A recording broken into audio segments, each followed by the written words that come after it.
Պարոն Գրիգորյան, օրվա խորհրդի հետ կապված այսինքն մենք նշում ենք որպես եռատոն, սակայն Շուշիի անկումը այն հիմա Ադրբեջանի կազմի իշխանության ճանաչումը կարծես թե տոնը լիարժեք չի դարձնում։ Այս տոնի օրվա խորհրդի հետ կապված դիտարկումները արտադրանքներ։ Այդ ամեն ինչը ժամանակավոր է, ճիշտ է, մենք ունեցենք հզոր եռատոն, բայց մենք կարանք ժամանակի ընթացքում դարձնենք այդ եռատոնը քառատոն ու մենք անելու ենք դա։ Գալու է ժամ, ոնց որ 90-ական թվականներին ենք արել, այնպես էլ գալու է ժամանակը նույն բանը մենք կրկնելու ենք, եւ Շուշին մերն լինելու, եւ Արցախն է մեր լինելու, եւ բանը լավ է։ Եվ Նախիջևանն է մեր լինելու, օրինակ։ Ինչպես է պատկերացնում պատերազմի միջոցով, դիվանագիտության միջոցով։ Դիվանագիտության միջոցով երբևիցե որևէ հարց չի դզում։ Դզում եմ ուժն է ծնում իրավունքը։ Երբ որ գա ժամանակը մենք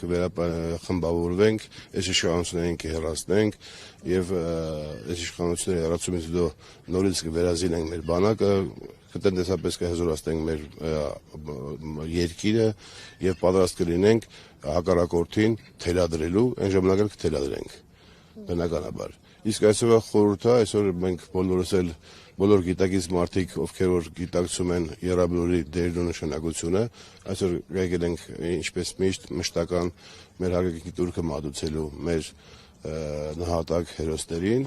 իսկ ովքեր որ չեն գիտակցում, հիմա գտնվում են չգիտեմ ինչ քարոզ արշավների մեջ կամ չգիտեմ որտեղ, ուրիշ տարիներ այստեղ լեփ-լեցուներ լինում, նույնիսկ ճանապարհները փակեր չեն կարողանում մոտենալ, իսկ հիմա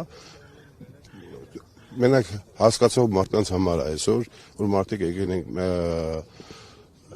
այսօր ինչպես միշտ մենք չենք գալիս ձևական ծաղկեպսակներ կամ ծաղիկներ դնելու կամ սրտից խոնարհվելու կամ կապիկավարի ինչ որ ծնկելու ինչ որ մի շիրմակարի մոտ։ Մենք եկել ենք ռեալ ու միշտ գալիս ենք ռեալ մեր ընկերների, մեր զինակից ընկերների հարգագի տուրք մատուցելու ու դա միշտ լինելու է այդպես, մեր համար եռատոն է, մեր համար Շուշիի ազատագրման օրը տոն է, մեր համար արենական մեծ պատերազմի հաղթանակները տոն են եւ այդ տոները մենք պետքա բազմապատկենք, եռապատկենք, խառապատկենք եւ մեր ինչքան շատ տոն ունենք հայ ազգում, ենք հաղթանակներ ունենանք, այնքան մեր փառք ու պատիվն է եւ մեր ծերուններին ինչ որ բան ունենք թողելու։ Պարոն Գրիգորյան, երեք քաշին ասում եք Ղարաբաղը մերը չի եղել, մինչդեռ հիշում ենք, որ գնացել էր Ստեփանակի հրապարակում հայտարարում էր Արցախը եւ Քարթ։ Ճիշտ է, չի ուզենա, որ այդ քաղաքական հարցերի պատասխանեի, բայց Փաշինյանի հարցի ասեն, ես երեք արդեն պատասխանել եմ,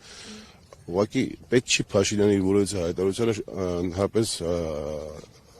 լսել կամ հաշվի տեղ դնել, որովհետև Փաշինյանը ինչ ասես կարա հայտարարի։ Փաշինյանը կարա հայտարարի, որ ինքը վաղը լինելու է Թուրքիայի նախագահան կամ ասենք Ռուսաստանի նախագահան։ Ինքը ինչ ասես կարա հայտարարի։ Փաշինյանի հայտարարություններին կարան ուշադրություն դարձնեն այն մարդիկ, ովքեր որ դեռևս չեն գիտակցում, թե ինչ որտեղ են ապրում կամ ինչ միջավայրում են ապրում, կամ ով է Փաշինյանը կամ ով է Փաշինյանի շրջապատը։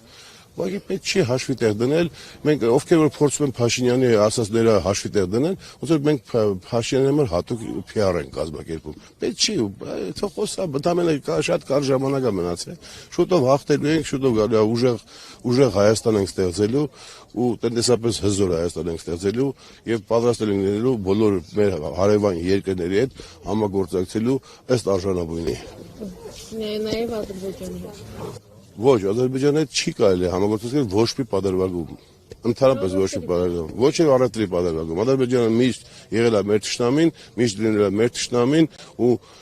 երբ չի կարող երկրագնդում լինել մի այդպիսի ժամանակաշրջան, որպեսզի մենք Ադրբեջանի հետ ինչ որ բարեկամական ինչ որ կապեր ստեղծենք, թեկուզ առևտրային։ Դա բացառվում է, դա իմ համար դա խորտ է, հնարավոր չի։ Թուրքիայի հետ ասպա ընկերություն մի արագ ամենից համանելուց պետք է միշտ բանը ձեռդ լինի բանի պատրաստ, որ ամեն րոպե սատկացնես Թուրքին։